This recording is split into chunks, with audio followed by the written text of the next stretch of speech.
everyone alert, attentive અને aware, self aware થવાનો સમય આવી ગયો છે.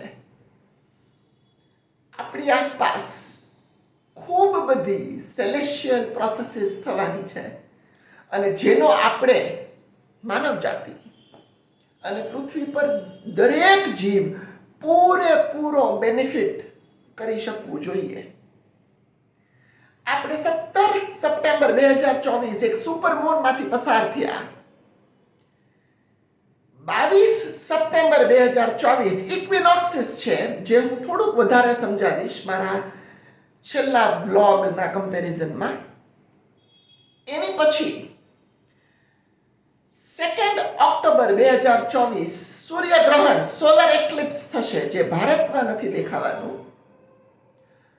અને એક્ઝેક્ટલી એની પછી 2024 લાર્જેસ્ટ સુપરમૂન 16 અથવા 17 ઓક્ટોબર 2024.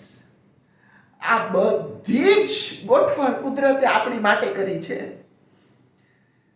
અને આપણે આ બધી જ પ્રક્રિયા, જેમાં ખૂબ જ ઉર્જાઓનું ફ્લક્ચ્યુએશન અને ઉર્જાઓ ઉપર જશે, જેનો આપણે સેલ્ફ અવેરનેસના દ્રષ્ટિકોણથી પૂરેપૂરો ઉપયોગ કરવો જોઈએ. ઇક્વિનોક્સિસ એટલે શું? ઇક્વિનોક્સિસ એટલે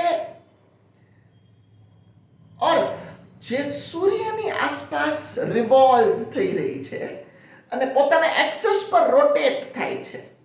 આખા વર્ષમાં કોઈ એક પીરિયડ એવો આવે કે અર્થનો એક પાર્ટ સૂર્યથી ફરતા ફરતા એક એવી સ્થિતિમાં જાય કે એ અર્થના પાર્ટને ઓછું સૂર્ય મળે, ઓછું પ્રકાશ મળે સૂર્યનો, સૂર્યની હીટ એને ઓછી મળે અને અંધકાર વધતો જાય, રાતનો સમય વધતો જાય.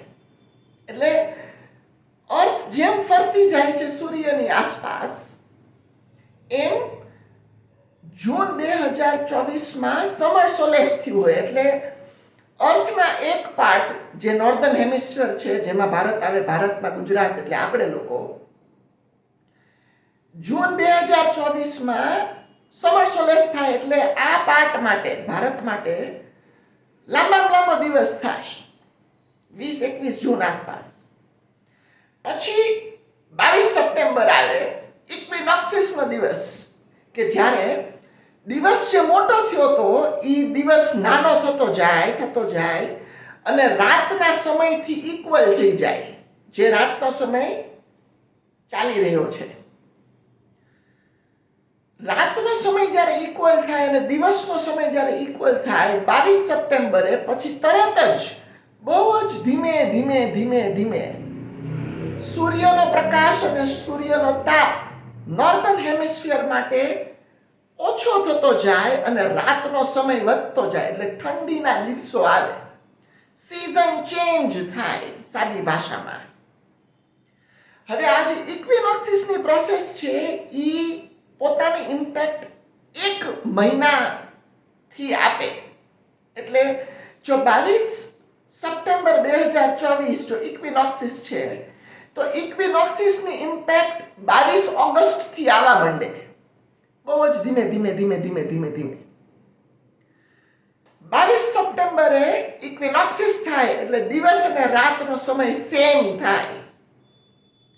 અને પછી જેમ અર્થ રિવોલ્વ થતી જાય સૂર્યની આસપાસ, એમ ઇક્વિનોક્સિસની બીજી સાઈડની ઇફેક્ટ શરૂ થાય કે જેમાં દિવસનો સમય ઘટતો જાય અને રાત વધતી જાય, જેનાથી સીઝન ચેન્જ થાય અને દરેક એલિમેન્ટ્સમાં ચેન્જીસ આવે.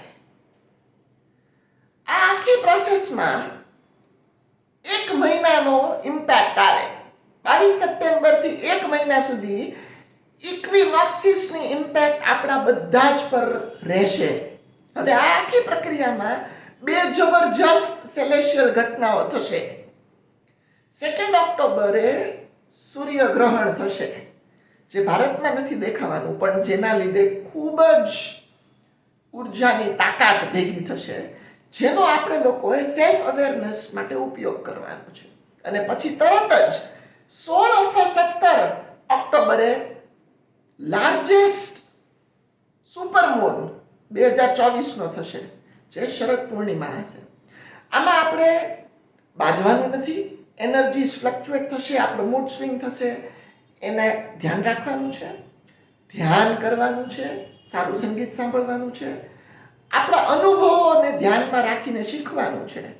આપણને મેમરીનો ખૂબ ઇસ્યુ છે, તો મેમરી ઉપર કામ કરવાનું છે. આપણે આપણા અનુભવો યાદ નથી રાખતા, યાદ રહે તો શીખીએ ને. એક્સિડન્ટ્સ થઈ શકે, હોસ્પિટલ્સ અથવા ક્રિટિકલ કન્ડિશનમાં જેટલા લોકો એ લોકોએ ખૂબ ધ્યાન રાખવાનું છે અને પોતાની જાતને જાણવાનું છે. આઈ હોપ આ મદદ કરે.